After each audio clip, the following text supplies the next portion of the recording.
الذین آمنوا وہ لوگ جو کہ ایمان لے آتے ہیں، وتطمئن قلوبہم بذکر اللہ اور پھر ان کی حالت یہ ہوتی ہے کہ ان کے دلوں کو سکون اللہ کی یاد ہی میں آتا ہے۔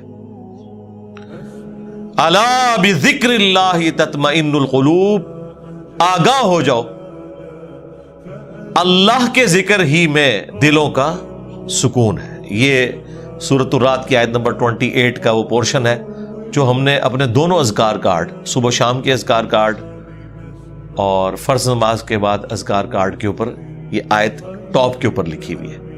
آگاہ ہو جاؤ، کان کھول کر سن لو کہ اللہ کی یاد میں، اللہ کے ذکر میں ہی دلوں کا سکون ہے۔ دیکھیں، ایک ذکر کی وہ قسم ہے جو اللہ تعالیٰ نے آپ کے اوپر اوبلیگیٹری کر دی ہے، اس کے بغیر چارہ نہیں، وہ ہے نماز۔ وَأَقِمِ الصَّلَاةَ لِذِكْرِي، میری یاد کے لیے نماز کو قائم رکھنا۔ اس کانٹیکسٹ میں بخاری مسلم میں حدیث ہے، نبی علیہ السلام ایک سفر میں تھے، رات کو مشورہ کیا کہ فجر نماز پڑھ کے ہی سوئیں گے اب سفر میں۔ کچھ اصحاب نے کہا کہ نہیں یا رسول اللہ، تھوڑا سا آرام کر لیتے ہیں، ایک آدھ بندے کی ڈیوٹی لگا دیں، وہ ہمیں جگا دے گا۔ حضرت بلال کی ڈیوٹی لگائی گئی اور وہ اپنی سواری پہ مشرق کی طرف رخ کر کے بیٹھ گئے کہ جیسے ہی صبح صادق ہوگی، جو پو پھوٹتی ہے فجر کا وقت داخل ہوتے وقت، جو رات کے اینڈ ہونے کی نشانی ہوتی ہے، تو وہ باقیوں کو جگائیں گے، بس وہ بھی سو گئے۔ ہاں، جو قوالی لکھی ہوئی ہے اس میں تو سورج بھی نہیں نکلا تھا، لیکن یہاں سورج نکل آیا، کیونکہ یہ مسلم شریف میں لکھا ہوا ہے، وہ مولانا شریف میں لکھا ہوا ہے۔ بخاری میں تو تھوڑا سا حصہ ہے، مسلم میں پورا یہ واقعہ ہے۔ سب سے پہلے نبی علیہ السلام کی آنکھ کھلی اور سورج بلند ہو چکا ہے۔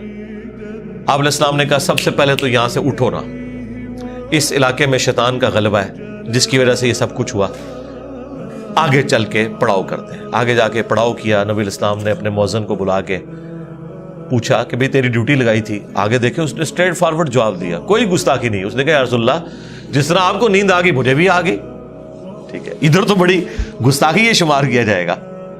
تو نبی علیہ السلام نے کوئی نہیں ڈانٹا، بالکل نیچرل چیز ہے۔ اس زمانے میں اگر کوئی الارم ہوتا تو پھر ایسا ہوتا بھی نہ۔ یہ تو دیکھیں ہم کتنی سہولت میں ہیں، بھلے رات کو 12-1 بجے بھی سوئے نا تو الارم لگایا ہوتا ہے، یقین ہوتا ہے کہ اس الارم کی آواز میں اٹھ جائیں گے، ورنہ اگلے زمانوں میں جب الارم نہیں تھے تو لوگ تو پوری رات پتہ نہیں کتنی دفعہ کروٹ لیتے ہوں گے کہ کہیں فجر ہی نہ قضا ہو جائے۔ تو ہماری زندگی کتنی آسان ہو گئی ہے اس کی وجہ سے۔ پھر نبی علیہ السلام نے اذان دلوائی اور سورج بلند ہے، اور صحابہ کرام کہتے ہیں فجر کی نماز آپ نے جماعت سے پڑھائی، سورج نکلی ہوئی حالت میں۔ سلام پھیرنے کے بعد آپ نے فرمایا کہ اگر کوئی شخص سویا رہ جائے یا بھول جائے تو جیسے ہی اسے یاد آئے، جیسے ہی اس کی آنکھ کھلے، وہ والی نماز پڑھ لے، اس کے لیے وہی اس نماز کا ٹائم ہے، اس کے لیے۔ اس کو روٹین نہیں بنانی، اور تسلی بھی یہ دے دی کہ ٹینشن بھی نہیں لینی، ٹھیک ہے اگر ایسا معاملہ ہو گیا اللہ معاف فرمانے والا ہے، جان بوجھ کے تو نہیں کیا، اور تمہاری وہ نماز قضا بھی نہیں ہوگی۔ ظاہر ہے کہا اس کے لیے اس کی نماز کا ٹائم وہی ہے، وہ قضا بھی نہیں ہوئی، ادا پڑھی ہے تو جماعت کرائی ہے نا، ورنہ سورج نکلی ہوئے فجر کی نماز کا ٹائم تو نہیں ہوتا۔ اور پھر آپ نے اینڈ پہ قرآن کی آیت تلاوت کی، سورہ طٰہٰ کی، وَأَقِمِ الصَّلَاةَ لِذِكْرِي، میری یاد کے لیے نماز کو قائم رکھنا۔ یعنی یہ نماز وہ چیز ہے جو اللہ کی یاد کو قائم رکھنے والی چیز ہے۔ یہ 5 ٹائم اللہ نے اس لیے مقرر کیے ہیں کہ اگر کوئی شخص کچھ بھی نہ کر سکے، ایٹ لیسٹ یہ 5 اوقات میں چاروں نہ چار میرے سامنے جھک جائے، اس کی حاضری لگ جائے گی۔ وہ یعنی جس طرح ایک بندہ فوجی پریڈ کرتا ہے، وہ چاہے بوجھل دل سے بھی کر رہا ہے، اس کی ڈیوٹی شمار ہو جائے گی۔ یہ نماز ڈیوٹی ہے۔ یہ شیطانی وسوسہ اپنے دماغ سے نکال دیں کہ اگر کسی کا نماز میں دل حاضر نہیں ہے تو اس کی نماز قبول نہیں ہے۔ نہیں، نماز کے فرائض میں آپ کہیں قرآن و حدیث میں نہیں دکھا سکتے کہ خشوع خضوع اس کا حصہ بنایا گیا ہو، کہ نماز کے اتنے فرائض ہیں ان میں سے خشوع خضوع بھی ایک ہے۔ نہیں، خشوع خضوع کبھی ڈسکس ہی نہیں ہوا اس حوالے سے۔ ترغیب کے لیے ضرور ہوا کہ اہل ایمان کی نشانی ہے کہ وہ توجہ سے نماز پڑھتے ہیں، یہ کہیں نہیں آیا کہ جو توجہ بٹ جائے اس کی نماز نہیں ہوتی، یہ کبھی نہیں ہوا۔ یہ ٹاپک ڈسکس نہیں کیا گیا اسی وجہ سے کہ اللہ کو پتا تھا کہ دماغ سوچتا ہے، خاص حد تک انسان کنٹرول کر سکتا ہے. ہاں باقی ارکان کے اوپر بات ہوئی کہ ہر رکعت میں 1 رکوع اور 2 سجدے ہیں. اگر یہ والی غلطی ہو جائے تو اینڈ پہ سجدہ صاف کر لینا ہے. لیکن کہیں پہ خشوع خضوع نہیں ڈسکس ہوا کہ اگر کسی کو خیال آیا تو وہ نماز ہی دوبارہ پڑھے یا وہ اینڈ پہ سجدہ صاف کرے. یہ بات ڈسکس نہیں کی گئی اسی وجہ سے کہ اللہ کو پتا تھا کہ یہ ایک ڈیوٹی ہے جو انسان نے پوری کرنی ہے. اور اس دھاگے کے ساتھ انسان پھر بندہ رہتا ہے جب, تو یہ 5 اوقات میں جب اللہ کے سامنے آتا ہے نا تو پھر وہ اللہ تعالیٰ سے اپنا دامن چھڑا نہیں سکتا. باقی کی زندگی بھی اس کی پازیٹیو ہو جاتی ہے. جو اللہ تعالیٰ فرمایا کہ نماز بے حیائی اور برے کاموں سے روکتی ہے اگر کنٹینیوسلی انسان پورے پروٹوکول کے ساتھ نماز کو پڑھتا رہے. تو میری یاد کے لیے نماز کو قائم رکھنا, یہ حدیث بخاری میں بھی ہے اور مسلم کے اندر بھی. یہ کتنی ڈھارس بنانے والی چیز ہے. تو یہ وہ ذکر کی فارم ہے جو اللہ تعالیٰ نے اوبلیگیٹری رکھ لی. اسی طریقے سے اپنے مال میں زکوٰۃ دینا, یہ بھی وہ فرض ذکر ہے اللہ کا جو آپ نے کرنا ہے. اللہ کی یاد, مال خرچ کریں گے تو جس کے لیے خرچ کر رہے ہیں اس کی یاد میں کر رہے ہیں, اور یہ پتہ ہے کہ اس نے پوچھنا ہے کہ نہ اگر زکوٰۃ دی تو تمہارے ساتھ یہ کیا جائے گا. جو سورہ توبہ میں آیا کہ ان کا مال جو یہ جوڑتے ہیں کنز بنا کے اور اللہ کی راہ میں زکوٰۃ نہیں دیتے تو قیامت کے دن ان کی پیٹھوں پہ, ان کے پہلوؤں کے اوپر, ان کے ماتھوں کے اوپر یہی سونا اور چاندی گرم کر کے داغا جائے گا اور کہا جائے گا کہ یہ ہے وہ مال جو تم نے دنیا میں جوڑا تھا.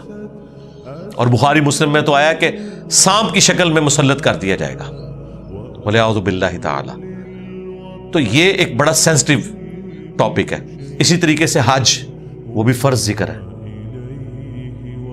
رمضان کے روزے, وہ بھی فرض ذکر ہے, اللہ کی یاد دہانی. لیکن نماز ایسی چیز ہے جو روزانہ 5 وقت رکھتی ہے. یعنی کوئی کتنا بھی گیا گزرا ہے, کچھ بھی نہیں کرتا, کم از کم 5 وقت اللہ کے سامنے جھکے, چاہے وہ دل سے جھکتا ہے چاہے وہ خشوع خضوع سے جھکتا ہے, اس نے اپنی ڈیوٹی پوری کرتے رہنا ہے, کرتے رہنا ہے.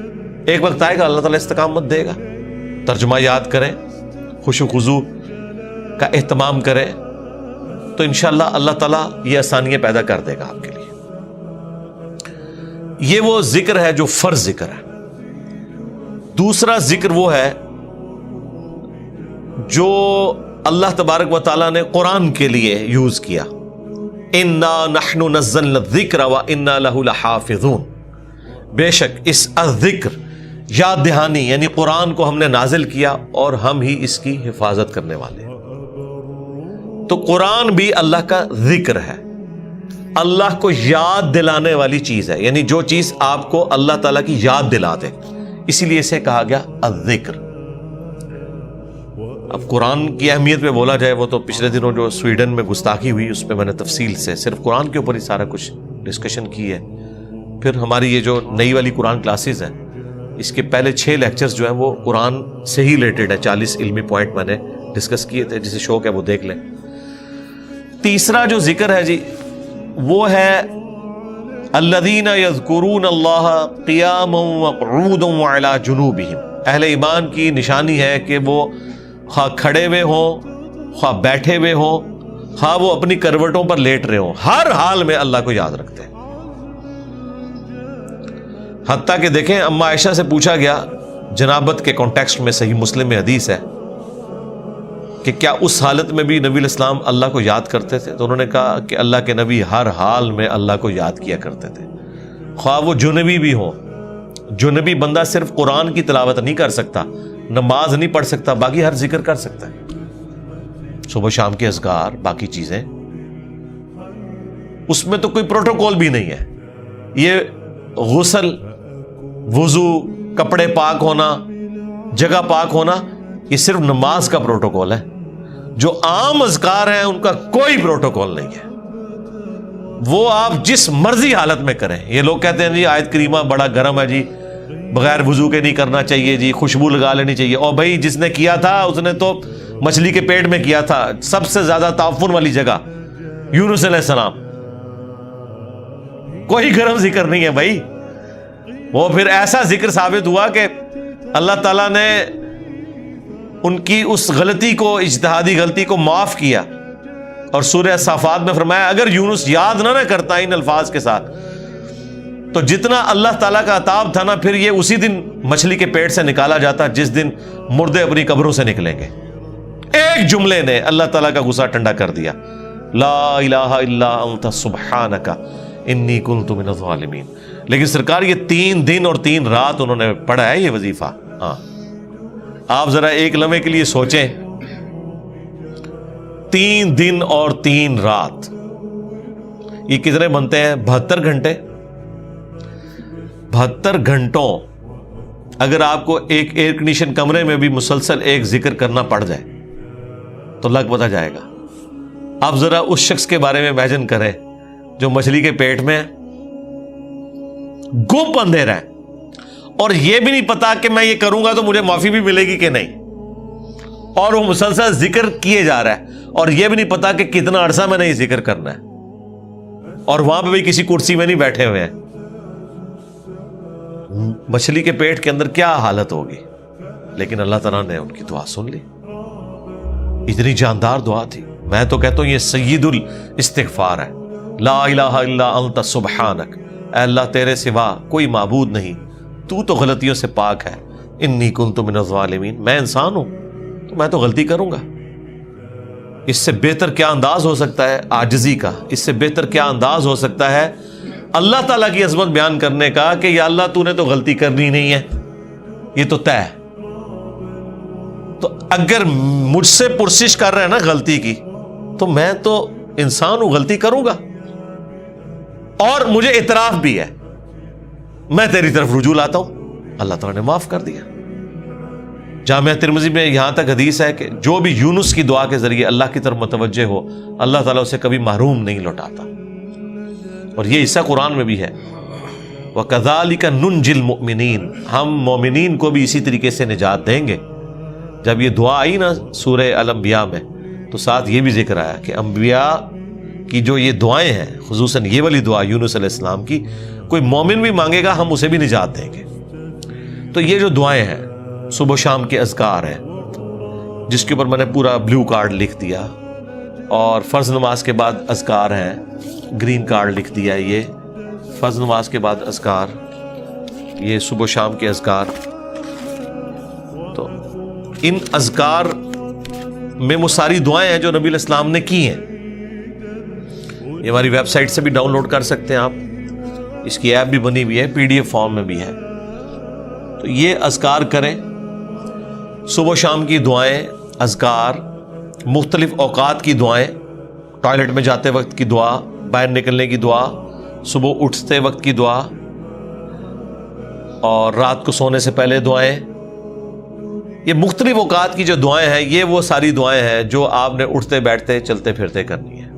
درود شریف بھی, درود شریف اللہ کی عبادت ہے کیونکہ یہ دعا ہے, اور دعا جتنی بھی ہے وہ اللہ سے کی جاتی ہیں, اور ہر دعا عبادت ہے.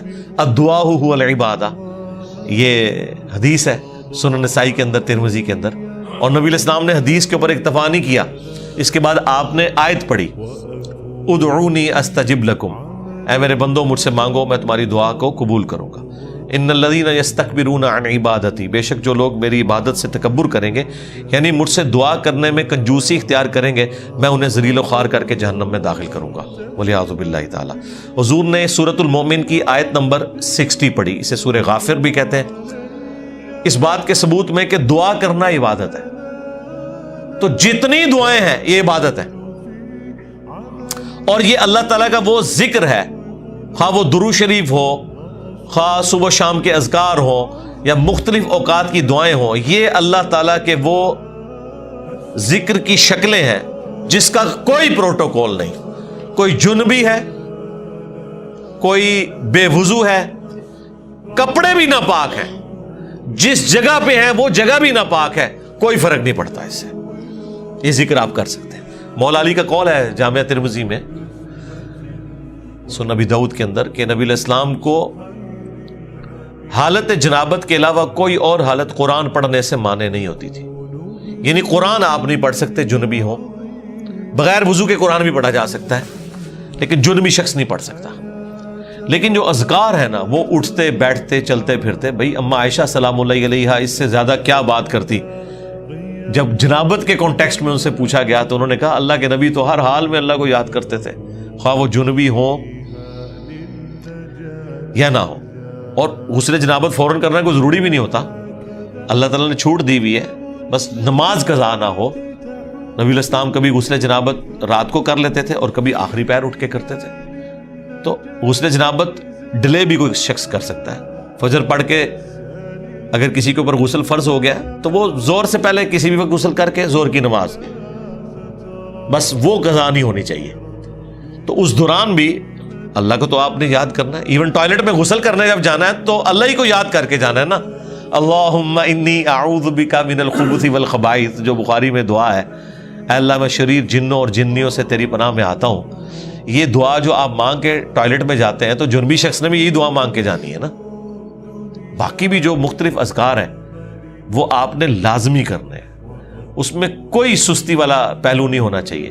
ہاں قرآن پاک سے متعلق جو چیزیں وہ آپ نہ کریں. تو یہ ذکر کی 3 اقسام. نمبر 1 فَأَقِمِ الصَّلَاةَ لِذِكْرِي، میری یاد کے لیے نماز کو قائم رکھنا. اور جتنے بھی فرائض ہیں، خواہ وہ حج کی شکل میں ہو، زکوٰۃ کی شکل میں ہو، رمضان کے روزے ہوں، وہ سب کے سب اللہ کا ذکر ہے. رزق حلال کمانا بھی، یہ بھی اللہ کا ذکر ہے. اللہ کے نیک بندوں کے واقعات جو قرآن و سنت میں رپورٹ ہوئے انہیں بیان کرنا بھی اللہ کا ذکر ہے. انبیاء کرام کے واقعات کو بیان کرنا بھی اللہ کا ذکر ہے. تو سب سے بڑا ذکر نماز، اس کے بعد قرآن تو بلکہ اپنے سٹیٹس میں دیکھا جائے تو وہ سب سے بڑا اللہ کا ذکر ہے، اللہ کی یاد دہانی والی چیز. لہذا قرآن کی تلاوت، قرآن کے احکامات کی پیروی کرنا، یہ سب کچھ اللہ کا ذکر ہے. اور تیسرے نمبر کے اوپر صبح و شام کے اذکار، مختلف اوقات کی دعائیں، درود شریف، یہ بھی اللہ تعالیٰ کا ذکر ہے. تو یہ 3 ہی اقسام ہیں ذکر کی جن کے اوپر ہمیشگی انسان کو کرنی چاہیے. اور کچھ چیزیں تو اللہ تعالیٰ نے فرض کے طور پہ کر دی ہیں، جیسے نماز ہے اور باقی فرائض ہیں، اس کے بغیر آپ کا چھٹکارا نہیں ہے. بخاری اور مسلم دونوں میں حدیث ہے کہ اللہ کا ذکر کرنے والا زندہ کی مثل ہے اور ذکر نہ کرنے والا مردہ کی مثل ہے. یعنی وہ زندہ لاش ہے جو اللہ کا ذکر نہیں کرتا. جامعہ ترمذی میں حدیث ہے، ایک صحابی حاضر ہوئے، یا رسول اللہ مجھے کوئی ایسی نصیحت کریں کہ اس کے بعد مجھے کسی چیز کی ضرورت نہ رہے. نبی علیہ السلام نے کہا کہ تیری زبان ہر وقت اللہ کے ذکر سے تر رہے، بس یہ نصیحت. یعنی صرف نماز کی حد تک نہیں، عام حالت میں. اچھا، ذکر کے لیے زبان ہلانا بھی ضروری نہیں ہے، دل میں بھی ذکر ہو سکتا ہے. اللہ کو یاد کرنا بھی ذکر ہے، غور و تفکر کرنا بھی ذکر ہے. اصل چیز ہے گاڈ اورینٹڈ ہونا. بخاری مسلم میں حدیث ہے، جب تم نماز پڑھ کے اسی جگہ پہ بیٹھے رہتے ہو نا جہاں پہ نماز پڑھی تھی، اسی مصلے کے اوپر، جب تک وضو نہیں ٹوٹتا نا، کچھ ذکر نہ بھی کرو تب بھی فرشتے دعائے رحمت تمہارے لیے کرتے رہتے ہیں.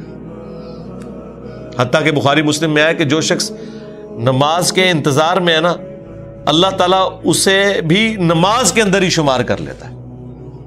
دیکھیں اللہ تعالیٰ کی رحمت ہے. یعنی یہ تو ایک نہ ختم ہونے والا سلسلہ ہے. بخاری مسلم دونوں میں حدیث ہے، میں اپنے بندے کے گمان کے قریب ہوں جیسا کہ میرے بارے میں گمان کرے.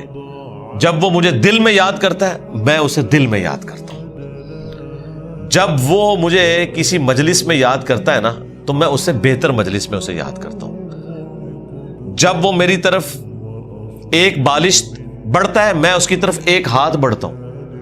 جب وہ میری طرف چل کے آتا ہے میں اس کی طرف دوڑ کر آتا ہوں. تو یہ حدیث قدسی ہے بخاری مسلم دونوں میں. اور اسپیسیفکلی یہ قرآن حکیم کی درس و تدریس کے حوالے سے ذکر ہوا تھا کہ ایسی مجلس میں فرشتے حاضر ہوتے ہیں اور جب اللہ کے پاس جاتے ہیں، حالانکہ اللہ جانتا ہے، پھر بھی پوچھتا ہے کہ میرے بندوں کے پاس گئے تھے کس حالت میں پایا. وہ بتاتے ہیں یہ حالت تھی. پھر اللہ تعالیٰ پوچھتا ہے مجھ سے کیا مانگ رہے تھے؟ فرشتے بتاتے ہیں کہ بندے جنت مانگ رہے تھے. اللہ تعالیٰ پوچھتا ہے کیا جنت دیکھی انہوں نے؟ کہتے ہیں نہیں، اگر دیکھ لیتے تو اس سے بھی زیادہ مانگتے. اور کیا کہتے تھے؟ جہنم سے آزادی مانگ رہے تھے. کیا جہنم دیکھی میرے بندوں نے؟ نہیں، اگر دیکھ لیتے اس سے بھی زیادہ اشد و مد سے مانگتے. اللہ تعالیٰ فرماتا ہے تم گواہ ہو جو میں نے سب کو معاف کر دیا. اچھا وہ فرشتے کہتے ہیں یا اللہ ایک بندہ ایسا تھا جو ویسے ہی وہاں پہ آ گیا تھا, اس کی نیت نہیں تھی لیکن وہ ان کی مجلس میں بیٹھا تھا. اللہ تعالیٰ فرماتا ہے کہ یہ لوگ ہی ایسے ہیں کہ جو ان کی مجلس میں بھی بیٹھ جائے نا ان کو بھی میں نے بخش دیا. وہ جو کہہ رہے ہوتے ہیں نا غوث پاک کے درس میں بھی اگر کوئی بیٹھ گیا, کہانیوں میں نہیں میرے بھائی, درس قرآن میں, وہ چاہے غوث پاک دے رہے ہو یا کوئی انجینئر پاک دے رہے ہو یا کوئی ڈاکٹر پاک دے رہے ہو, اگر اخلاص کے ساتھ کوئی اللہ کا ذکر کر رہا ہے, خالص توحید بتا رہا ہے, قرآن و سنت کی تعلیمات بتا رہا ہے, اس کی مجلس میں بیٹھنے والے کے لیے جنت کا راستہ آسان ہو جائے گا. وہ تو حدیث ہے صحیح مسلم کے اندر کہ جو علم کے راستے پہ چلتا ہے اللہ تعالیٰ جنت کا راستہ اس کے لیے آسان کر دیتا ہے. یہ تو بالکل اسٹیبلش چیز ہے. تو یہ ذکر ایسا معاملہ ہے کہ کوئی دل میں بھی یاد کرتا ہے نا, اللہ اس کو پھر دل میں یاد کرتا ہے. فَاذْكُرُونِي أَذْكُرْكُمْ, یہ تو قرآن میں سورۃ البقرہ میں ہے, اے میرے بندے مجھے یاد کر میں تیرا ذکر کروں گا اور اس سے بہتر مجلس میں کروں گا, فرشتوں کی مجلس میں کروں گا. اور انسان کی کتنی خوش نصیبی ہے کہ انسان اللہ کو یاد کرے, اللہ تعالیٰ اس کے رسپانس میں اسے یاد کرتا ہے. انسان کا اللہ کو یاد کرنا یہ چھوٹی چیز ہے, اللہ کا اپنے بندے کو یاد کرنا یہ بڑی چیز ہے.